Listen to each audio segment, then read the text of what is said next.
তো তাইনের জন্য ওয়েট করছি, মনে হচ্ছে ও আসতেছে। ওয়ালাইকুম আসসালাম। আসো, পড়ছো? তানিয়ার জন্য ওরা হচ্ছে বিকেলে দুধ খায়, ওরা দুধ চাল দিয়েছে। আমার টাকা দিছে। আচ্ছা ঠিক আছে, এটা রেখে দাও।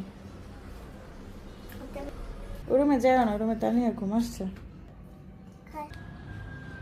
আজকে ওয়েদারটা অনেক সুন্দর, তো সময় আছে তো একটু চা বানিয়ে খাই। তানিয়া তো ঘুমায়, মানে 5টা থেকে 6টা, এই 1 ঘন্টা আমার কাছে খুবই ভালো লাগে। তাইন বাসে থাকে না, আরবি পড়তে চায়, আর হচ্ছে তানিয়া ঘুমায়। তো এখন এসে পড়েছে, এখন ওকে দুধ খাওয়াই দিব, তারপর মাগরিব নামাজে পড়ে আবার পড়াশোনা শুরু। না, এই যে আমাদের চা রেডি।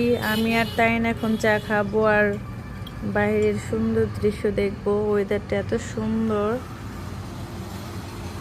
তো চা খাই এখন। চাটা কেমন হয়েছে? খাও। আরবি পড়ছো ভালো মতো? দুষ্টামি করো নাই তো ম্যাডামের সাথে? হ্যাঁ, আচ্ছা ঠিক আছে, তো আমরা চা খাই। আল্লাহ হাফেজ, আসসালামু আলাইকুম।